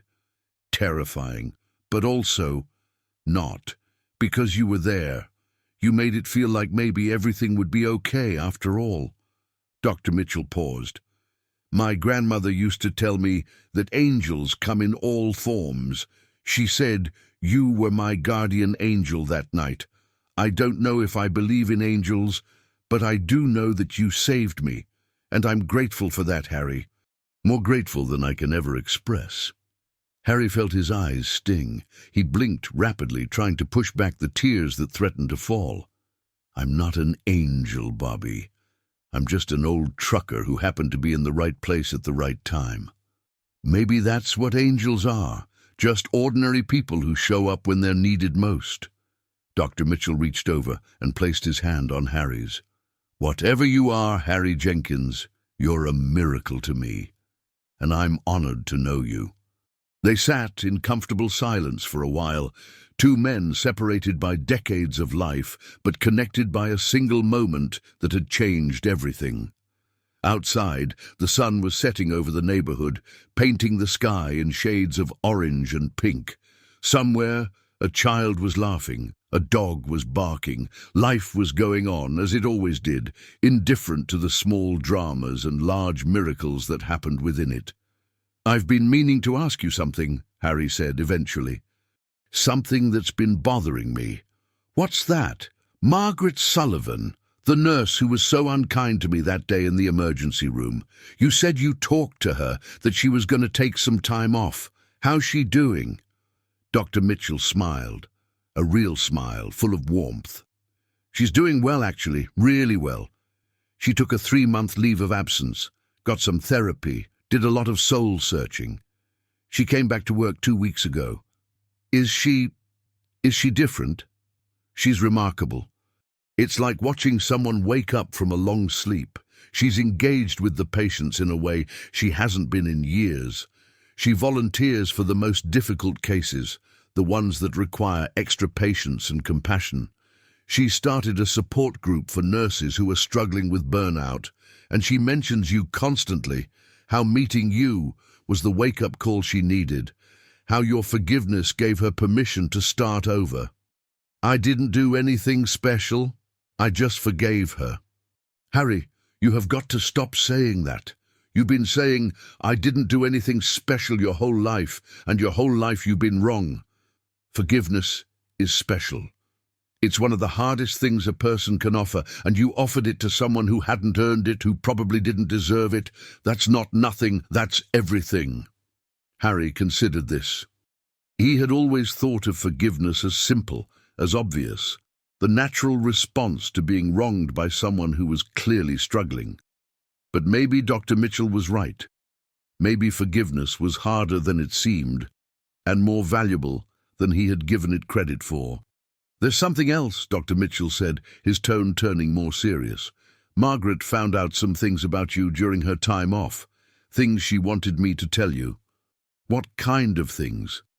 She hired a researcher to look into your past, not to invade your privacy, he added quickly, seeing Harry's expression, but because she wanted to understand who you really were. She thought maybe knowing your story would help her understand what she had failed to see that day in the emergency room. Harry felt a chill run down his spine. His past was his own business, not shameful exactly, but private, personal, not something he shared with strangers. What did she find? Doctor. Mitchell pulled out a folder he'd brought with him and laid it on the table. She found out about the fire, about me. But she also found out about a lot of other things. Things you never told anyone about. He opened the folder and began to read. August 1978. A trucker named Harold Jenkins stopped on Interstate 40 in Arizona to help a family whose car had broken down in the desert heat. He drove them 40 miles to the nearest service station and paid for their repairs. He refused to give his name when they tried to thank him. Harry shifted uncomfortably in his seat. I don't remember that. December 1982. The same Harold Jenkins discovered a woman unconscious by the side of the road in Wisconsin, hypothermic and frostbitten. He wrapped her in blankets from his truck, drove her to a hospital, and stayed with her until her family arrived. He told the hospital he was her uncle, so they would let him stay. She was alone. Someone had to stay with her. March 1987.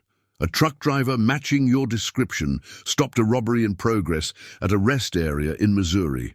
He didn't use violence, just talked to the robber for 20 minutes until the man put down his weapon and surrendered to police. The robber later said that the trucker made him feel like there was still hope. He was a kid, a scared kid who had made some bad choices. He didn't need to go to prison. He needed someone to listen. Dr. Mitchell flipped through more pages. There are dozens of these, Harry. Dozens of documented incidents over your 52 years of driving, and those are just the ones that made it into police reports or newspaper articles. The researcher thinks there are probably hundreds more that were never recorded. I was just doing what anyone would do. No, Harry, you were doing what no one else would do. That's the difference. That's why Margaret wanted you to know. She wanted you to understand that what happened to me, what happened in Nebraska, wasn't an isolated incident. It was part of a pattern, a lifetime of choosing courage, of choosing kindness, of choosing to help, even when it was easier to look away. Harry sat in silence, absorbing this information. He had never thought of his acts of kindness as a pattern, as anything more than isolated moments when doing the right thing seemed obvious. But hearing Dr. Mitchell read them back to him, one after another, he began to see something he had never seen before. Maybe it wasn't about the individual moments. Maybe it was about the kind of person he had chosen to be, over and over again, in ways both large and small. Maybe courage wasn't a single act, but a habit, a muscle that grew stronger with use. And maybe, just maybe, he had been exercising that muscle his entire life without ever realizing it. "I don't know what to say," he admitted finally. "You don't have to say anything. Just accept it. Accept that you've lived a remarkable life, Harry. Accept that you matter, that you've always mattered, even when you didn't believe it yourself." Harry looked at the folder, at the stack of papers documenting his life of quiet heroism, and felt something shift in his chest. It wasn't pride, exactly. He had never been a prideful man, but something deeper, a kind of peace. A recognition that maybe, just maybe, his life had been meaningful after all. "Thank you, Bobby," he said quietly. "Thank you for showing me this. Thank Margaret. She's the one who put it together. She said she wanted to give you something, some way of making amends for how she treated you. This was what she came up with. Will you thank her for me? Tell her I understand, and tell her that I'm proud of her for having the courage to change." "I'll tell her. But you might be able to tell her yourself soon." She asked if she could come visit you. Would that be okay? Harry thought about it. He imagined sitting across from the woman who had humiliated him, who had made him feel small and worthless in front of a child he loved. But he also imagined the woman she had become, the woman who had looked at her own failures and chosen to do better. "Yes," he said, "tell her she's welcome any time." The weeks continued to pass. Harry's recovery progressed from strength to strength. By December, he was walking without a cane, doing his physical therapy exercises with an enthusiasm that surprised everyone, including himself. The pain that had plagued him for months was mostly gone, replaced by a kind of stiffness that Jade assured him would continue to improve. Margaret did come to visit, one snowy afternoon when the world outside was hushed and white. She brought flowers, the same kind she had tried to give him at the hospital, and a card signed by the entire emergency room staff. "They wanted you to know how much you've meant to all of us," she said, handing him the card. "Your story has changed the way we work. People are more patient with each other, more kind, all because of you." "Not because of me," Harry protested. "Because of what happened, because of what you chose to do about it." "Same thing, really." Margaret sat down across from him, her posture more relaxed than he had ever seen it. "I wanted to thank you, Harry, for forgiving me. I know I didn't deserve it." "No one ever deserves forgiveness," Harry said. "That's not what it's for. Forgiveness is about freeing yourself from the weight of anger and resentment. It's about choosing to move forward instead of staying stuck in the past." "You sound like my therapist." "Your therapist must be pretty smart." They both laughed, a real laugh, the kind that comes from a place of genuine connection. Margaret's eyes were bright, clear, free of the shadows that had haunted them that day in the emergency room. "I've been thinking a lot about what happened," she said, "about why I treated you the way I did, and I realized it wasn't really about you at all. It was about me, about my own fears, my own insecurities, my own sense of being overwhelmed and undervalued." "Most cruelty is," Harry said. "People lash out when they're hurting. It's not an excuse, but it is an explanation." "My mother was a nurse," Margaret continued. "She worked in this same hospital for 30 years. She was everything I wanted to be, kind, patient, genuinely caring about every patient who came through her doors. But watching her work so hard for so little recognition, watching her burn out and fade away, I think I armored myself against that. I told myself that if I didn't care too much, I couldn't be hurt like she was. And how did that work out for you? It didn't, obviously, because you can't protect yourself from pain by refusing to feel anything. You just end up numb, empty, cruel, without meaning to be." "And now?" Margaret smiled, a real smile, full of warmth. Now I'm trying something different. I'm trying to care, even though it's scary. I'm trying to see each patient as a person, not just a problem to be solved. It's hard. Some days I want to go back to the old way, where everything was distant and safe. But then I think about you, about what you said, that we all make mistakes, and what matters is what we do after. And I keep trying. Harry reached out and took her hand. Her fingers were warm, strong, capable, the hands of a healer. You're going to be okay, Margaret. I believe that. I believe in you. Thank you, Harry. That means more than you know. They sat together for a while longer, talking about small things, the weather, the holiday preparations, the gossip from the hospital. When Margaret finally left, she hugged Harry at the door, a gesture that would have been unthinkable just a few months ago. Thank you, she said again, for everything. Thank you, he replied, for showing me that people can change. Christmas came, the first one Harry had spent with company in more than a decade. Dr. Mitchell and his family invited him to their home for dinner, and the Hendersons threw a neighborhood party in his honor, and Rosa cooked enough food to feed an army. Lily gave him a present she had made herself, a scrapbook filled with pictures and stories and drawings, documenting everything that had happened since that day in the emergency room. The cover read, "Grandpa Harry's Adventure," in glittery letters, and every page was decorated with stickers and ribbons, and the kind of artistic enthusiasm that only a 7-year-old can muster. "It's beautiful," Harry said, his voice thick. "I'll treasure it forever." "You promise?" "I promise." That night, alone in his apartment after all the celebrating was done, Harry sat by the window and looked out at the quiet street. The snow was falling gently, blanketing the neighborhood in white, softening the edges of everything. The lights from the Hendersons' house twinkled merrily, and somewhere in the distance he could hear children laughing. He thought about his life, all 73 years of it, and for the first time in a long time, he felt at peace. Not because everything was perfect, but because he had finally understood something important, something that had been true all along, even when he couldn't see it.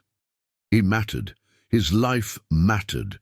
Every small kindness, every act of courage, every moment of connection, they all added up to something beautiful, something meaningful, something worth living for. The phone rang, startling him out of his reverie. He picked it up. "Hello? Harry? It's Bobby. Just wanted to check in, make sure you got home okay." "I'm fine, Bobby. Better than fine, actually. I was just sitting here thinking." "About what?" Harry smiled. "About how lucky I am. About all the good things in my life. About the fact that I stopped on a highway 32 years ago and everything that came after. Regrets? Not a one. Not anymore." There was a pause on the other end of the line. When Dr. Mitchell spoke again, his voice was soft. "I love you, Harry. I just wanted you to know that. You've been like a father to me these past few months. The father I never got to have because of that accident, and I'm grateful for every moment." Harry felt his eyes sting. "I love you too, Bobby. Always have. From the moment I pulled you out of that car, I've loved you like my own." "Merry Christmas, Harry. Merry Christmas, Bobby." He hung up the phone and sat in the quiet, letting the moment settle over him like a warm blanket. Outside, the snow continued to fall. The world continued to turn. And Harry Jenkins, retired trucker, humble hero, unexpected patriarch of a family he had never expected to have, smiled. The new year arrived with its usual fanfare, fireworks, parties, resolutions that would be forgotten by February. But for Harry, it marked something more significant, the beginning of a new chapter, one he had never anticipated but had come to embrace with his whole heart. He was cleared to resume normal activities in January, though Dr. Mitchell warned him against anything too strenuous. No more long-haul trucking, obviously. Those days were behind him. But he could drive short distances, do light work around the apartment, even take short walks when the weather permitted. It was on one of these walks that he ran into someone unexpected. The neighborhood park was quiet that morning, the benches covered in a light dusting of snow, the playground equipment standing silent and empty. Harry was making his way along the path when he noticed a figure sitting alone on one of the benches. A young man, maybe 19 or 20, hunched over with his head in his hands. Something about the posture struck Harry.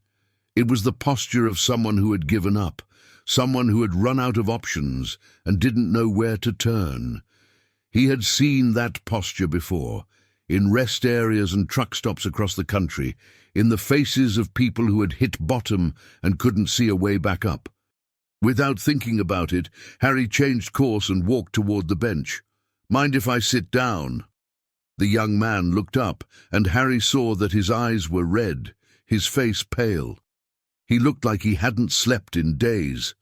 "It's a free country," the young man said, his voice flat.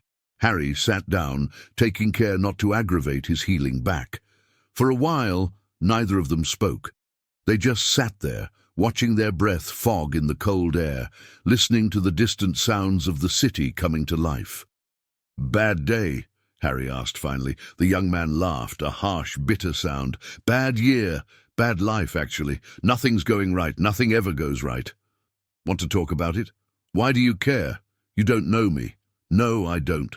But I've got 2 ears and plenty of time. Sometimes that's all a person needs, someone to listen." The young man was quiet for a long moment.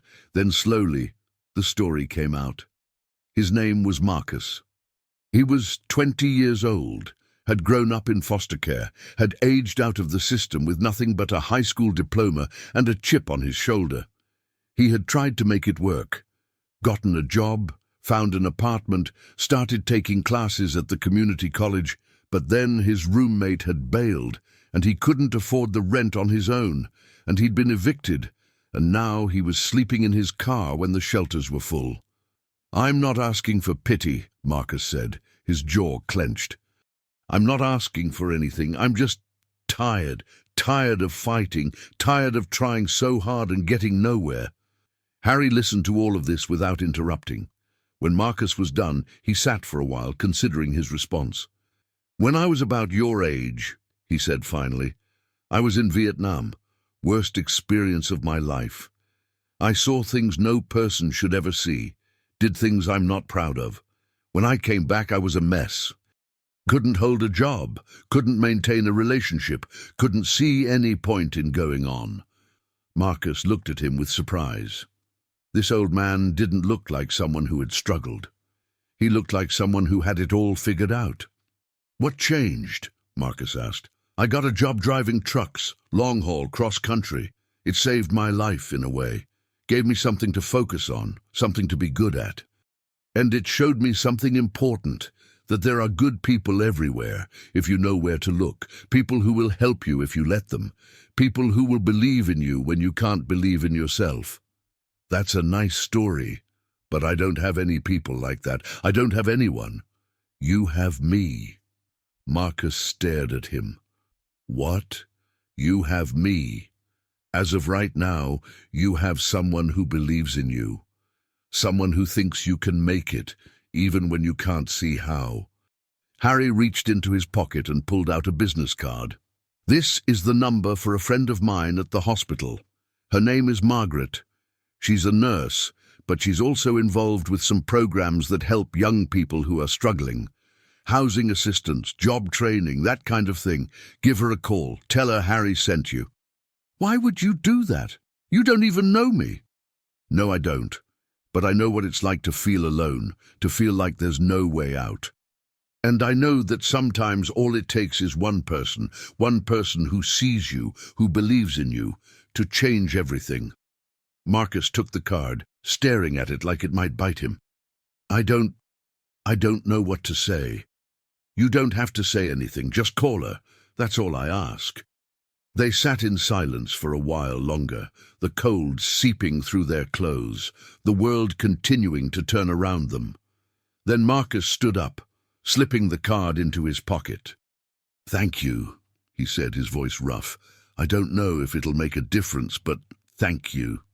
"It'll make a difference," Harry said with certainty. "I promise you that." Marcus nodded, then turned and walked away across the park, his shoulders slightly less hunched than they had been before. Harry watched him go, feeling the familiar warmth in his chest that came from helping someone who needed it. "Still at it, huh?" He turned to find Dr.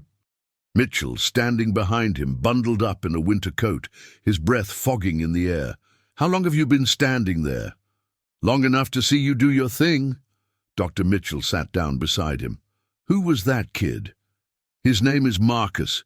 He's having a tough time. I gave him Margaret's number."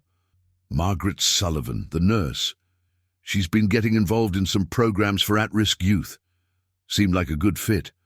Dr. Mitchell shook his head, a smile playing at his lips. "Harry, you're incredible, you know that. Even after everything you've been through, you're still out here trying to save the world one person at a time." "I'm not trying to save the world. I'm just trying to help where I can. That's all any of us can do." They sat together in the cold, two men bound by history and gratitude, and the kind of love that transcends ordinary relationships. The park was coming to life now, dog walkers and joggers and parents with children, all starting their days, all carrying their own burdens and hopes and dreams. "I've been thinking," Dr. Mitchell said after a while, "about what you said about Margaret, about people being able to change. Do you really believe that? That anyone can change no matter how far they've fallen?" "I do. I've seen it too many times to believe otherwise. People are resilient, Bobby. They can survive the most terrible things and still find their way back to the light. But they need help. They need someone to believe in them, to show them that change is possible." "And you? Have you changed?" Harry considered the question.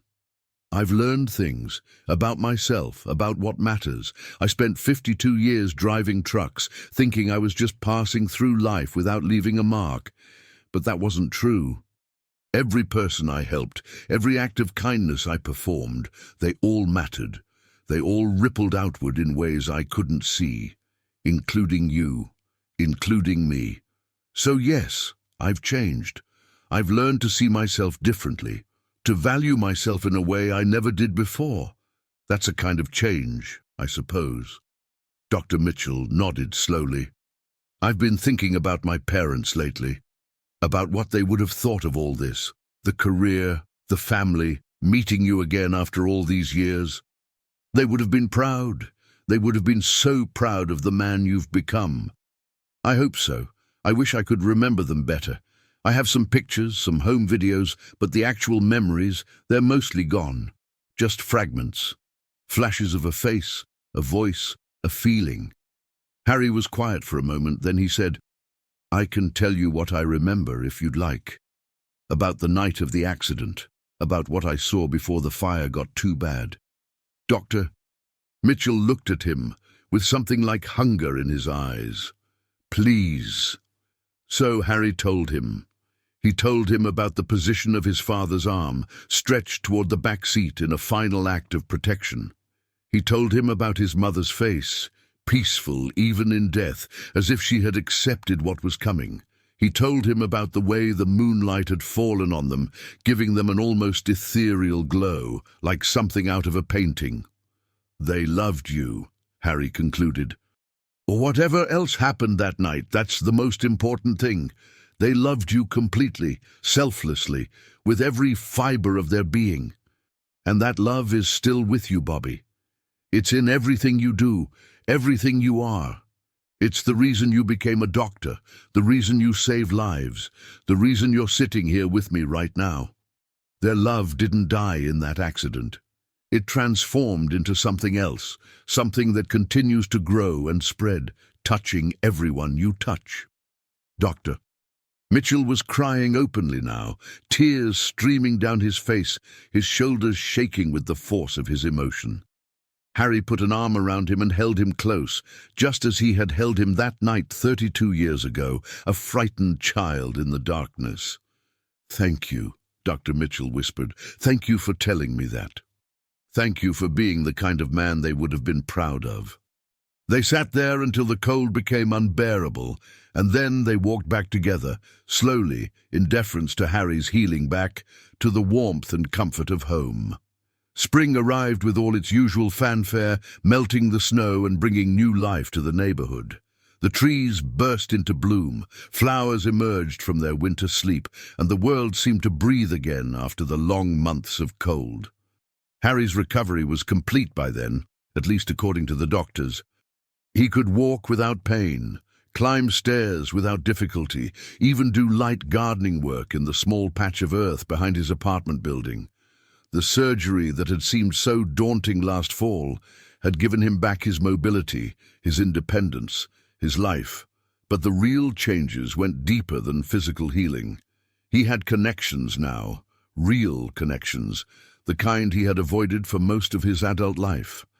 The Hendersons had become like family, inviting him over for dinner at least once a week, including him in their celebrations and their sorrows. Rosa still came by regularly, though now it was more for companionship than caretaking. And Lily, his little Lily, who had been with him through everything, had become the granddaughter he had never had. "Grandpa Harry, look what I drew!" She came running across the park toward him, waving a piece of paper, her pigtails bouncing with each step. Harry bent down, carefully mindful of his back, and examined the artwork with the gravity it deserved. "That's beautiful, sweetheart. Is that a truck?" "It's your truck. See, it has your name on the side." And indeed it did, a careful, childish rendering of Harry's truck in purple crayon, adorned with hearts and stars and what might have been a rainbow. "I love it," Harry said. "This is going right on my refrigerator in the place of honor." Lily beamed with pride, then grabbed his hand and began pulling him toward the playground. "Come push me on the swings, Grandpa Harry. Please? Okay, but not too high. We don't want to give your grandmother a heart attack." As he followed Lily across the park, Harry caught sight of a familiar figure sitting on one of the benches. It was Marcus, the young man he had met that cold January day, but he looked different now. His clothes were cleaner, his posture straighter, his eyes brighter. "Mr. Jenkins!" Marcus stood up as Harry approached. "I was hoping I'd run into you." "Marcus, how are you? How are things going?" "Good. Really good, actually." Marcus's face split into a grin. "I called that number you gave me, Margaret. She's been amazing. She got me into a transitional housing program, helped me get my job back. I'm even taking classes again. At night, while I work during the day. It's hard, but it feels like things are finally coming together." Harry felt the familiar warmth in his chest. "I'm so glad to hear that, son. I knew you could do it. I couldn't have done it without you. If you hadn't stopped that day, if you hadn't listened, I don't know where I'd be right now. Nowhere good, probably. You did the hard work. I just pointed you in the right direction. That's more than anyone's ever done for me." Marcus's voice cracked slightly. "I wanted to tell you. I've started volunteering at the shelter where I used to stay. Just a few hours a week, helping out, trying to give back. And I've been thinking, maybe eventually, I'd like to do something like what you do. Help people, make a difference." "That's a wonderful goal, Marcus. You're going to do great things. I believe that. Because you saw something in me, something I couldn't see in myself." Marcus stepped forward and embraced Harry, a quick, awkward hug that spoke volumes. "Thank you, Mr. Jenkins, for everything. Call me Harry, and you're welcome. But the thanks really go to you, for having the courage to ask for help and the strength to accept it." Marcus nodded, blinking back tears, then excused himself and walked away across the park. Harry watched him go, feeling the same surge of hope and gratitude he had felt so many times before. Every time he helped someone find their footing, every time he watched them walk away stronger than they had been before. "Grandpa Harry, come on!" Lily's voice cut through his reverie, and he turned to find her standing by the swings, hands on her hips, the very picture of childish impatience. "Coming, sweetheart, coming." He made his way to the swings and began pushing her, gently at first, then with more force as she demanded to go higher, higher, higher. And as he did, He thought about the strange and wonderful journey that had brought him to this moment. A routine hospital visit had turned into a reunion with someone whose life he had saved 32 years ago. That reunion had rippled outward, touching the lives of nurses and neighbors and strangers he had never met. And now, here he was, pushing a little girl on the swings in a park he had walked past for 20 years without ever really seeing it, surrounded by people who loved him, connected to a community he had never allowed himself to be part of before. "Do you know what, Lily?" he said as he pushed her higher and higher. "What, Grandpa Harry? I think this might be the happiest I've ever been." Lily twisted around on the swing, her face bright with joy. "Really? Even happier than when you drove your big truck? Even happier than that, much happier. Why?" Harry thought about it. "Because I'm not alone anymore. Because I have you and the Mitchells and Rosa and all the other people who care about me. Because I finally understand that life isn't about the places you go or the things you do. It's about the people you connect with along the way." Lily nodded solemnly, as if this was the most profound wisdom she had ever heard. "I love you, Grandpa Harry. I love you too, sweetheart, more than you'll ever know." The sun was warm on his face. The sky was blue and clear. Somewhere in the distance, a bird was singing. And Harry Jenkins, retired trucker, unlikely hero, beloved grandfather, felt at peace. Not because his life had been easy. It hadn't. Not because he had achieved great things, at least not things the world would call great. But because he had lived according to his values. He had helped where he could. He had loved without reservation. And in the end, that love had come back to him 100-fold. The summer passed in a blur of cookouts and family gatherings and long, lazy afternoons in the park. Dr. Mitchell and his family became regular visitors, and Thomas and Lily became fast friends despite their age difference. Margaret came by often too, bringing updates on the programs she was involved with and the young people she was helping. And always, at the center of it all, was Harry. Not because he sought the spotlight. He still shrank from attention, still insisted that he was nothing special, but because everyone around him knew better. They saw what he couldn't see in himself, a man whose quiet courage had touched more lives than he would ever know. "You know," Dr. Mitchell said one evening, as they sat on Harry's small balcony watching the sunset, "I've been thinking about writing a book." "A book? About what?" "About you. About your life. Your story. I think people need to hear it." Harry shifted uncomfortably. "I don't know about that. My life isn't that interesting." "You saved me from a burning car. You spent 52 years helping strangers on the highway. You've touched more lives than you can count. That's not interesting. It's just life. Ordinary life." "No, Harry, that's the whole point. It's not ordinary. Most people go through their whole lives without making that kind of difference, without choosing courage when it would be easier to look away. What you've done is extraordinary, and people need to know that extraordinary is possible." Harry was quiet for a long moment. Then he said, "If you write this book, Bobby, I want you to make one thing clear." "What's that?" "I'm not special. I'm not a hero. I'm just a man who tried to do the right thing when he could. And anyone can do that. That's the message. Not that I'm unique, but that the opportunity to make a difference is available to everyone, every day, in ways big and small." Dr. Mitchell smiled. "That's exactly what I want to say. And I think that message might change more lives than either of us can imagine. Then write your book, Bobby. Tell my story. But remember, it's not about me. It's about what's possible when people choose kindness over indifference, courage over comfort, love over fear." "I'll remember, I promise." They sat in silence as the sun dipped below the horizon, painting the sky in shades of orange and purple and red. Somewhere in the neighborhood, children were laughing. A dog was barking.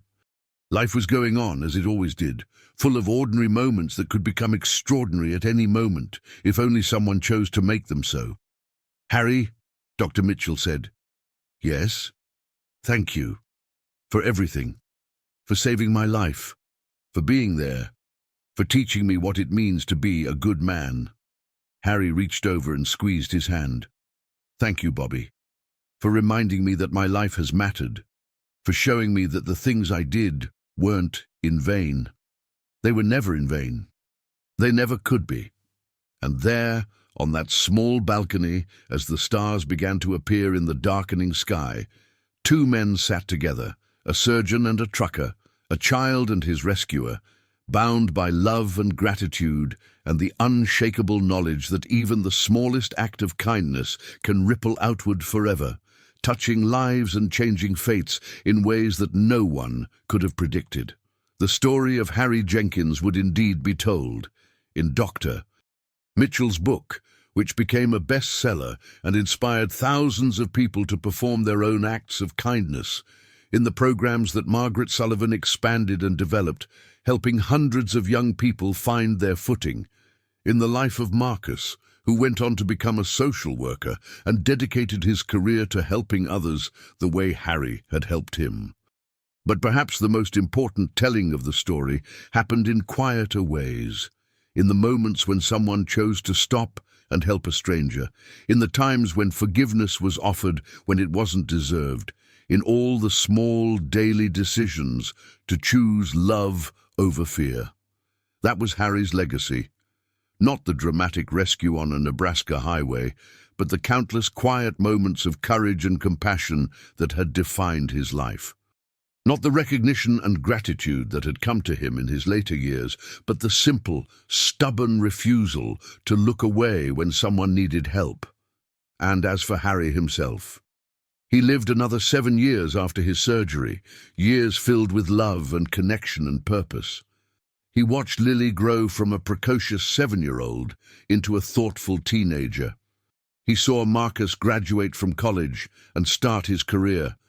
He celebrated birthdays and holidays and ordinary days with the family he had found so late in life. When he finally passed peacefully in his sleep at the age of 80, he was surrounded by the people he loved. Dr. Mitchell was there, holding his hand just as Harry had held his hand 39 years earlier in that burning ditch. Lily was there, no longer a little girl, but a young woman who had learned from Harry what it meant to be brave.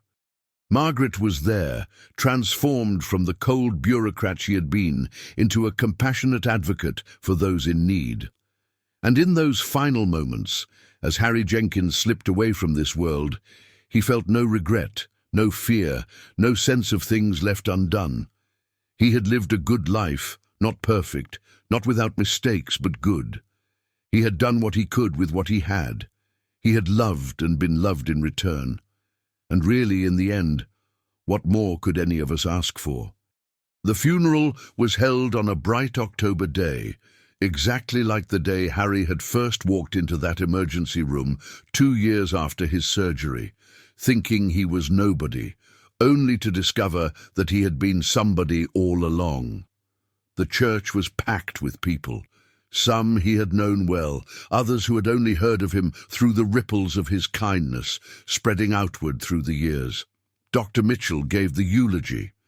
He talked about a summer night in Nebraska, about a burning car and a brave man who had risked everything to save a stranger. He talked about the lessons Harry had taught him, about courage, about compassion, about the power of small kindnesses to change the world. And he talked about what Harry had said again and again whenever anyone called him a hero. He wasn't special, Dr. Mitchell said, his voice steady despite the tears on his face. That's what he always told me. He wasn't special. He was just a man who did the right thing when he could.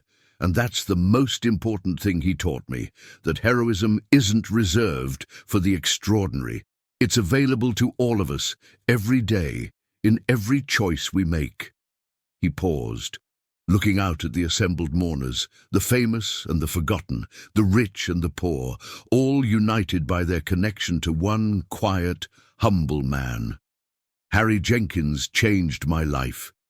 He changed all of our lives in ways we may never fully understand. And the best way we can honor his memory is to do what he did.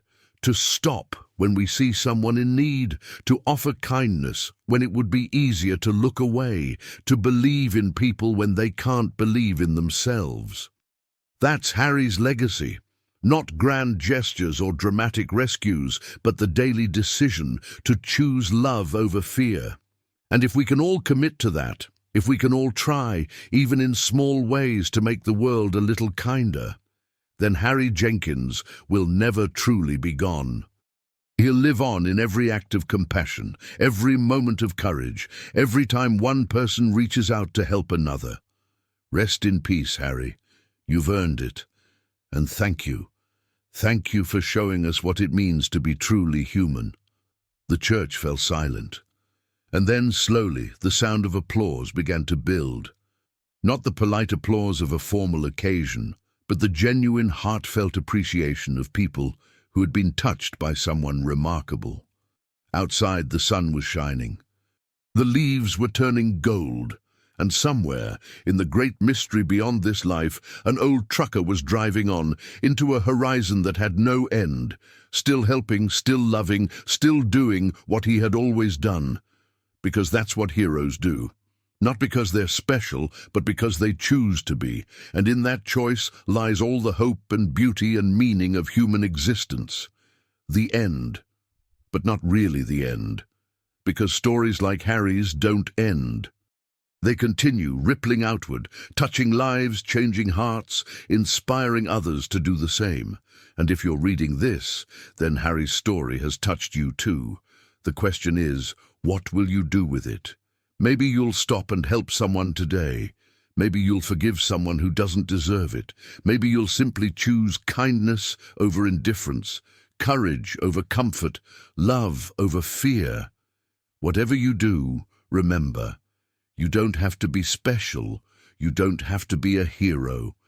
You just have to be willing to do what you can, when you can, for whoever needs it. That was Harry's message. That was his legacy. And now it's yours to carry forward. So go, live, love, help, and remember the trucker who showed us all that ordinary people can do extraordinary things, one small act of courage at a time.